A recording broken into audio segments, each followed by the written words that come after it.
ముఖ్యమంత్రి రేవంత్ గారు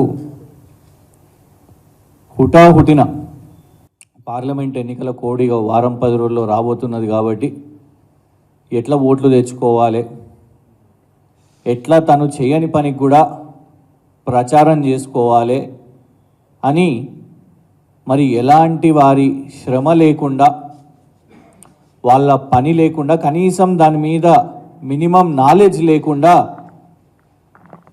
నిన్న మరి ఎలివేటెడ్ కారిడార్ స్కైవేస్ శంకుస్థాపన చేయడం జరిగింది.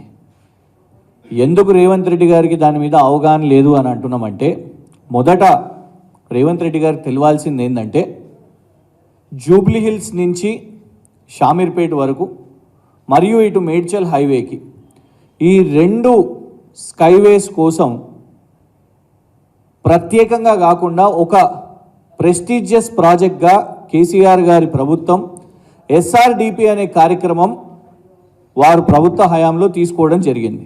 ఆ ఎస్ఆర్డిపిలో భాగంగా దాదాపు 48 ప్రాజెక్టులు టేక్ ఓవర్ చేసి, అందులో ప్రభుత్వ సమయంలో అంటే కేసీఆర్ గారి టర్మ్ అయిపోయేసరికి దాదాపు 36 ప్రాజెక్టులు కంప్లీట్ అయినాయి. మనకు అందరికీ కూడా తెలుసు.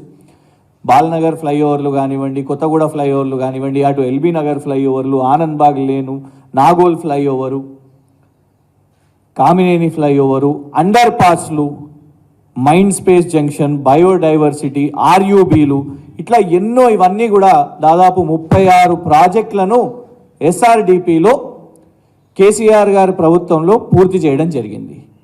ఇందులో ఈ ఎస్ఆర్డిపిలో భాగంగా ఒక కీలకమైన చిక్కుముడి రక్షణ స్థలాలున్న కంటోన్మెంట్ ఏరియాలో ఒక అడ్డంకిగా మారింది. కాబట్టి దానికోసం కేసీఆర్ గారి ప్రభుత్వంలో మున్సిపల్ శాఖ మంత్రిగా కేటీఆర్ గారు ప్రత్యేక చొరవ తీసుకొని పదే కంటోన్మెంట్ భూముల విషయం మీద మరి రక్షణ శాఖను వారిని కలిసి వారి నుంచి ఈ భూములు తెలంగాణ ప్రభుత్వానికి హెచ్ఎండిఏకి కేటాయిస్తే మరి తెలంగాణ ప్రభుత్వం దానికి సంబంధించిన ఎక్స్చేంజ్ ఆఫ్ ల్యాండ్ మరియు ఏదైతే కంపెన్సేషన్ ఉందో దానికోసం మరి ఈ చర్య మొత్తం కూడా కేటీఆర్ గారు మీరు గమనిస్తే ఇంతమంది రక్షణ శాఖ మంత్రులను కలవడం జరిగింది.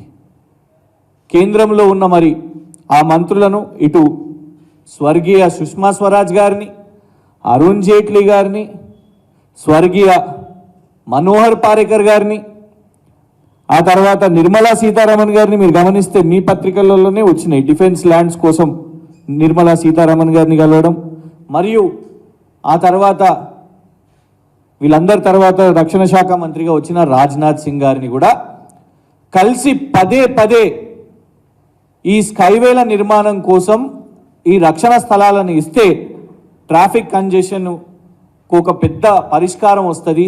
ఎస్ఆర్డిపిలో భాగంగా ఈ 2 ప్రాజెక్ట్స్ని కూడా కేటీఆర్ గారు, కేసీఆర్ గారు ప్రభుత్వం దీన్ని పర్సూ చేశారు.